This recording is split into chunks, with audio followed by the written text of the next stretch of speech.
என் தாத்தா அருவாமுதன் ஆர்மியில வேலை செய்தார். ஒரு பெரிய யுத்தம் இந்தியாவின் எல்லையிலே நடந்து கொண்டிருந்த ஒரு காலகட்டம் அது. அந்த யுத்தத்திலே அவரும் அவரது நண்பரும் எல்லையிலே போஸ்டிங் கொடுத்துட்டாங்க. சண்டையெல்லாம் நடந்துட்டு இருக்கு.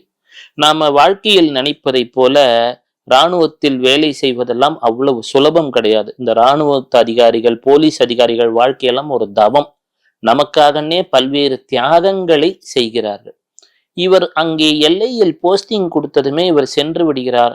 அந்த மாதிரி டியூட்டியில இருக்கிறவங்களுக்கெல்லாம் தங்கள் வேலைத்தான் முதல் மனைவி. அதுக்கப்புறம் தான் அவங்க குடும்பத்தை பத்தியே யோசிப்பாங்க. அந்த பார்டர் பகுதின்றது ஒரு அடர்ந்த வனக்காடு. இப்ப இருப்பது போல நவீன உபகரணங்கள்லாம் அந்த காலகட்டத்துல இருந்திருக்காது. இப்பதான் ஒரு 50 வருடங்களாக விஞ்ஞானம் சற்று வளர துவங்கி இருக்கிறது. எனினும் எல்லை பகுதிகளில் போராடுறதெல்லாம் எப்பவுமே சிரமம்தான். அங்கே நம் விஞ்ஞானத்தை தாண்டி இயற்கை தான் தன்னுடைய வேலையை செய்யும். இவர்கள் சென்று விடுகிறார்கள். சென்று அடர்ந்த கானகத்திலே சென்று கொண்டே இருக்கிறார்கள். ஏதோ ஒரு வகையிலே வழியை தவற விட்டு விடுகிறார்கள். என் தாத்தா ஏற்கனவே ஒரு தடவை எதிரிகள்ட்ட எல்லாம் சிக்கி கடைசியில இந்த போர்க்கைதி பரிமாற்றத்துல வெளிவந்தவர் தான். எனவே எவ்வளவு சிரமம் அப்படின்றதெல்லாம் எங்க தாத்தாக்கு அந்த காலத்துல தெரியும். ஆங்கிலேயர் காலத்திலிருந்து இந்தியா விடுதலை அடைந்திருந்த சூழ்நிலை அதெல்லாம். போர்ல போறாங்க, எல்லையில போறாங்க, எந்த பகுதியில எப்படி போகணும்னு தெரியல. ஒண்ணுமில்லைங்க, நம்ம சென்னையிலேயே நீங்க 2 தெரு மாறி போயிட்டீங்கன்னா எது தடம் அப்படின்னு பார்த்தா நம்ம கூகுளை நம்பிதான் வாழ்க்கையை ஓட்டுவோம். அதுலயே கன்ஃபியூஸ் ஆகி அதே தெருவை 3 தடவை சுத்துற கதையெல்லாம் உண்டு. அந்த காலத்துல யோசிச்சு பாருங்க. தடுமாறி போயிடுறாங்க 2 பேரும். எங்க தாத்தாக்கு அச்சச்சோ அடுத்த மாசம் பாட்டிக்கு சம்பளத்தை வர அனுப்பணுமே, வீட்டுல குழந்தைங்க இருக்கேன்னு என்னென்னமோ எண்ணம் ஓடுதான்.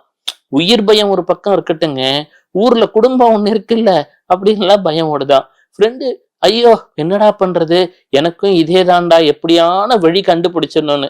அவர் ஒரு மொழி பேசுவார், இவர் ஒரு மொழி பேசுகிறார். இருவரும் தட்டு தடுமாறி காட்டுக்குள்ள சிக்கிட்டாங்க. ராத்திரி நேரம் ஆயிட்டா இன்னும் பயம் அதிகமாயிடும். உடனே இருவரும் சேர்ந்து ஒரு யோசனை சொல்கிறார்கள். நாம் இந்த காட்டிலே ஒரு பிரார்த்தனை செய்து பார்ப்போம். எல்லாம் முடிஞ்சிருச்சுன்னு வச்சுக்கோங்களேன்.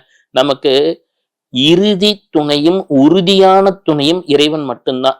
நீங்க என்னதான் நினைச்சாலும் சரி, நீங்க என்ன நினைப்பீங்கன்னா இறைவன் தான் எனக்கு கடைசியான ஒரு பாதுகாப்புன்னு. அவன் தாங்க முதலான பாதுகாப்பு, முதன்மையான சேமிப்பு. God is the greatest insurance and assurance in your life. மற்றதெல்லாம் அப்புறம்தான். உடனே என்ன ஆகிறது, என் தாத்தாவும் அவர் நண்பனும் இறைவா எப்படியோ காப்பாத்திருப்பான்னு ஒரு 10-15 நிமிஷம் பிரார்த்தனை செய்யறாங்க. ஏன்னா தடம் மாறி போய் அங்க எதிரிகள் கிட்ட சிக்கிட்டாலும் ஆபத்து. இந்த பக்கம் போய் எங்கேயான வனவிலங்கோ மொழி தெரியாம வேற ஒரு நாட்டு பார்டருக்குள்ள போயிட்டாலும் பிரச்சனை. கண்ணீர் விட்டு கதறாங்க. எங்க இருந்தோ அந்த பனி பிரதேசத்துக்குள்ளார இருந்து ஒரு பையன் வரான். அந்த பையன் வந்துட்டு, சார் என்னப்பா பண்ணிட்டு இருக்கீங்கன்னு ஏதோ ஒன்று சொல்றா. அப்படி இந்த மாதிரிப்பா நாங்க வழி தடுமாறிட்டோம், எங்களுக்கு ஒரு கேம்ப் இருக்கு, அந்த கேம்ப் வரைக்கும் வா அப்படின்றான். இவங்களுக்கு தோணவே இல்லையா இந்த காட்டு பகுதிக்குள்ள இந்த ஒரு பிரதேசத்துக்குள்ள எப்படி ஒரு பையன் வந்தான் அப்படின்ட்டு.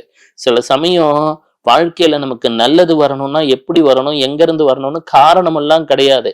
கடவுளா நினைச்சிட்டு இவனை தூக்கி விடணும்டா அப்படின்னு நினைச்சிட்டா ஏதோ ஒரு கேரக்டரா வேஷம் போட்டுக்கிட்டு அவரே லைன்ல இறங்கிடுவாரு. உடனே என்னாச்சு, அந்த பையன் வரான். நீங்க யாரு என்னன்னு பாப்பா அப்படின்னு மிரட்டுறா. அப்படி அதட்டல் குரல்ல. சரி, ஒருத்தர் வந்து மிரட்டினா நம்ம என்ன பண்ண முடியும். சரி, வேற வழியும் கிடையாது. அந்த பையனை தொடர்ந்து கொண்டே செல்கிறார்கள். தலைமுடி மட்டும் இந்த பையனுக்கு கொஞ்சம் வித்தியாசமா இருக்கே, இது என் தாய் வழி தாத்தா யோசிக்கிறார். அங்க தாய் வழி தாத்தா, இந்த பையன் தலைமுடி மட்டும் வித்தியாசமா இருக்கு. சரி, இப்ப போய் கேள்வி கேட்பானே, உதவுற நேரத்துல கேள்வி கேட்டு அவன் வேற எதையான சொல்லிட்டு போயிட்டான்னா சரி ஃபாலோ அப் செய்வோம் என்று சென்று கொண்டே இருக்கிறார்கள். சென்றதும் பார்த்தால் அந்த கேம்ப் வருகிறது. தம்பி உள்ள வாப்பா, நாங்க டீ போட்டு தரோம் அப்படின்னாங்க. எனக்கு அங்கெல்லாம் ஒரு டீ உருவாக்குவதே பெரிய கஷ்டமான வேலை அந்த பனி இடத்துல. வா தம்பி, உனக்கு ஒரு டீ மட்டும் நாங்க போட்டு கொடுத்துடுறோம், உனக்கு எதான வேணும்னா அதெல்லாம் வேண்டாம் அப்படின்னோடனே, சரி இந்தா என்னுடைய புகைப்படம், இந்த கவரை நீ நான் போனதுக்கு அப்புறம் திறந்து பாரு, வச்சுக்கோ அப்படின்ட்டு அந்த பையன் திருப்பி பார்த்துட்டு ஒரு நக்கலா ஒரு சிரிப்பு சிரிச்சுட்டு போறான். எங்க தாத்தாக்கு அவன் போனதும் தான் சந்தேகம், இந்த பையனை பார்க்கறதுக்கு நம்ம தென் மாவட்டத்து பையன் மாதிரி இருக்கானே அப்படின்ட்டு. ஏன்னா அவர் போனது வடக்கு பக்கம் அந்த இமயமலை சரிவுல. இங்க இருக்கிறவங்க வேற, இந்த பையன் நம்ம ஊர் கலர்ல இருக்கானே, நம்மள மாதிரி தானே இருக்கான், இவன் தானே நம்ம ஆர்மி கேம்ப்ல நம்ம சரியா வேலை செய்யலன்னு நமக்கு வச்ச ஸ்பையோ, எல்லாருக்கும் தோன்றது தானே.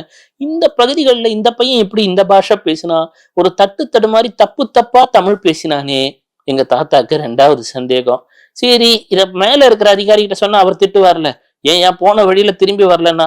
ஏன்னா அது போன்ற ராணுவத்துல எல்லாம் தப்பு பண்ணா பனிஷ்மெண்ட்ன்றது பிரிட்டிஷ்காரன் காலத்துல இருந்து சிவியரா இருக்கும். உடனே ஐயோ என்னடா நடந்துச்சு, இதை சொல்லவும் முடியல, ஒரு கவரை வேற கொடுத்துட்டு போயிருக்கான் பயபுள்ள, நாம போய் 2 பேரும் பிரிச்சு பார்க்கலாம். ஒரு அந்த பையனோட புகைப்படம், சிரித்து கொண்டிருக்கிறார், கருப்பு வெள்ளை புகைப்படம், அந்த முடியோட சீரி கொடுத்துட்டா. அப்படி இது எதுக்கும் பேக்கெட்ல வச்சிருப்போம், ஆனா இந்த பையன் யாரு, நம்ம அதிகாரிகள் கிட்ட சொல்லணுமே அப்படின்னு. ஏன்னா அப்பெல்லாம் ஆங்கில அதிகாரிகளும் இந்திய அதிகாரிகளும் மிக்ஸ்டா இருந்த காலகட்டமும் அந்த காலகட்டத்துல. ஏன்னா அப்பதானே அவங்க எல்லாம் இந்தியா விட்டு சுதந்திரம் கிடைக்கக்கூடிய ஸ்டேஜ்.